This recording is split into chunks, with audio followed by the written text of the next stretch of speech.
You'll see it from both sides of the bus. It was built in 714 by Archbishop Rupert, who also founded Salzburg, and there are still 14 active nuns up there today.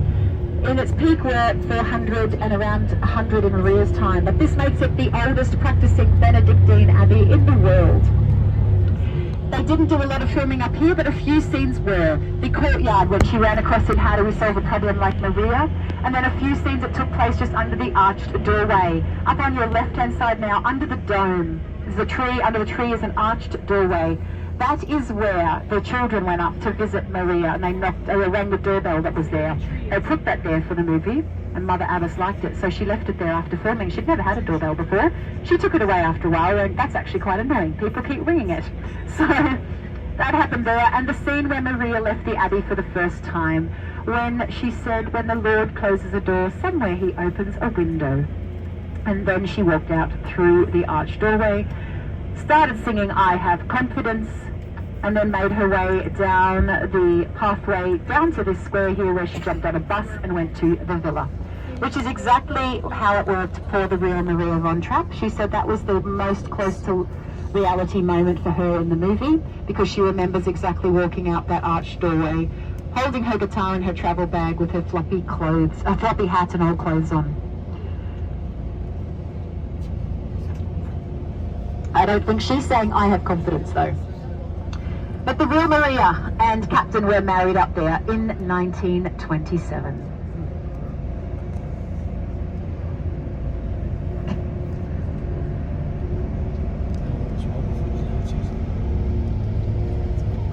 What year did she say? 1927.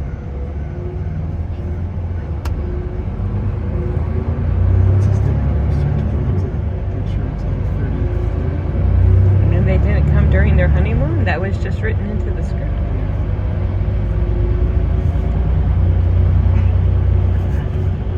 You want the rest? You don't want it. All right, so we're going to not make get you out of the bus again, because until we head out to the village now where the wedding is. So we've got a little bit of time to sit back, relax, and enjoy the scenery as we head out of the city. Before we get to the outskirts of the city though, I will tell you the story of the real Von Trapp family in a very nutshell version. If you would like to know more, they do sell the book Maria wrote out at the souvenir shop in the village that we're going to. It's a really good read for quite an exceptional story. But in a nutshell, Maria was born in 1905 on a train on the way to Vienna. Her mother passed away when she was just 2 years old, and her father didn't want to raise her, so passed her on to other family members who put her through a series of foster homes and boarding schools. So Maria didn't have a very consistent childhood, and in the song Something Good, when she sings, perhaps I had a wicked childhood, perhaps I had a miserable youth, that was, to sum up, Maria von Trapp's real life, or Maria Kuchera, her name was back then. Now, she put herself through teachers' college. She bought a guitar with her first paycheck because she was already very musical and had studied music as part of her degree. She felt that something was missing though. She at this stage was an atheist. She hadn't been anywhere long enough for anybody to teach her something consistently, such as a religion or etiquette. So she was a real tomboy, loved to run around, climb trees and mountains, and pretty much make her own decisions, so very strong-willed lady. One day she went to a church service and God spoke to her, and she thought, that is what was missing in my life. And she decided she wanted to become a nun. So then she came across to the Nonnberg Abbey and started her training. Now Maria was a bit of a flibbity-gibbet. She did love to skip, dance, sing, gossip, chit-chat, have a lot of fun, and certainly was not like any other nun they'd ever had in training there. They took a little bit longer to get Maria under control, so she was training for a few years. And she did start to understand the ways that was expected of her, and she started to also enjoy that and enjoy the consistency in her life for the first time, the security. Then one day Mother Abbess welcomed her into the office and said, Maria, do you believe in the will of God? Maria said, yes, I do. She said, that is very good, because it is the will of God that you now leave us. And Maria was pretty upset about this. But she found out that there was a sick child, one of 7 children, who couldn't make the trek to school anymore and needed a teacher. So Maria, being a teacher, was to be loaned out from the Abbey for a period of 9 months, and then she would come back and continue her studies. So Maria accepted her mission. Off she went to the villa. Now the captain was born in 1880, so he was 25 years older than her. His father, had been a naval sea officer, and Georg followed in his footsteps, getting command of his own submarine. Now this is back when Austria wasn't a landlocked country as it is today. It was part of the Austro-Hungarian Empire, and that had a Croatia and therefore a coastline to defend. So when Georg had his own submarine, the lady who came to christen it was Agatha Whitehead. Her grandfather had developed the torpedo for submarines, and they were a very wealthy family, the Whiteheads. Now this is where the Von Trapp money came from, because Georg and Agatha fell in love and got married. And even though he was serving away at the time in his submarine, he got home often enough for them to have 7 children. And when the 7th was just a baby, Agatha got scarlet fever and passed away, which left Georg very heartbroken. He decided he didn't want to spend as much time with the children even, because it made him think of her too much, and he was just too sad in his grieving process. He relocated the family to Salzburg at that point for a fresh start, bought the villa in the suburb here of Aigen. They started their new life here with a series of governesses. It was longer than 2 hours that the one stayed the shortest, though. It was 2 months with the shortest governess, but Maria was there for 9 months, so they were happy to have her for that time. There was 2 other governesses at the same time, one for the babies and one for the boys. And Maria noticed that they all stayed fairly separate. So she said to the children, "Why don't you go and play in the backyard together?" And they said, "Oh, we don't want to get our clothes dirty," because they were dressed in little white sailor suits all the time. So Maria thought this needs to change, and she ordered some play clothes from the Austrian Santa Claus, who brought them, and then she started taking them out on adventures herself.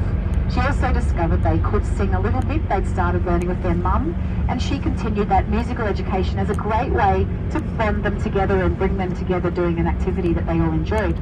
So she added instruments, the guitar, accordion and recorders, as well as increased their song repertoire with classical, religious and folk music as well. One night they were sitting on the carpet singing, as they did most nights, and the captain came back from a trip unexpectedly early. Maria was worried that he'd be angry with her for having the children sitting on the floor, because that wasn't the normal etiquette expected of them. But instead he sat himself on the floor and said, "This is so beautiful, could you please keep singing?" And this is just like in Edelweiss pretty much in the movie. And this is when Maria saw the very softer side of the captain for the first time and thought, okay, I know what my mission is now. It is to bring this father back to his children and to make sure these children have a new mother and they can all be a family together again. But she of course wasn't thinking of herself, because she had given her life to God. However, she knew that he was to be married to Princess Yvonne, who was a distant cousin of his wife, an older stern lady who had no intention of being a new mother to the children, just wanted Georg and his money, and to send the children off to boarding school. So Georg obviously had better instincts than she expected, and decided he wouldn't go ahead with the proposal, actually calling it off in the middle of the proposal, saying, "I'm sorry, I'm in love with someone else," because he had developed feelings for Maria. And so he was honest about that and stopped that going ahead with Princess Yvonne. Then Maria had no reciprocal feelings. She hadn't even considered it, but she was a bit worried now because the kids weren't going to have a new mum, and she was due to go back to the Abbey. But the children took things into their own hands. They went to their father and said, "Father, we'd like Maria to stay. Could you please marry her?" And the Georg said, "I would actually, but I don't know if she likes me." So the children said, "Don't worry, we'll find out." And they went and asked Maria, "Maria, do you like our dad?" She said, "Yes, he's a lovely man." And they said, "That's all we need." They went back to their father and said, "Guess what, Father?" She said, "Yes, she will marry you." That's their interpretation of "she likes you," but that's all they needed for a wedding. Georg obviously knew there was no reciprocal feelings at the time, so he didn't go and say, "Maria, will you marry me?" Lucky he didn't, because she said later on she would have said no, because she didn't love him and she'd given her life to God. But that's not what he said. He said, "Maria, will you be the new mother of my 7 children? Now this was a much more attractive offer because she had fallen very much in love with the children and she wanted the best for them. So she said, interesting, I'll be right back, I'm going to phone a friend. And she went off to the Abbey and talked to Mother Abbess and said, Mother Abbess, what do you think? She said, I think this is great. I'm not sure you are actually going to be a good nun. So this way you can be a mother to these children, you can love this man and you can continue the work of God anyway. So with her blessing they got married in 1927 up there in the Abbey. They had lots of lovely years in Salzburg together. The captain was now home most of the time and Maria fell very much in love with him because he was a very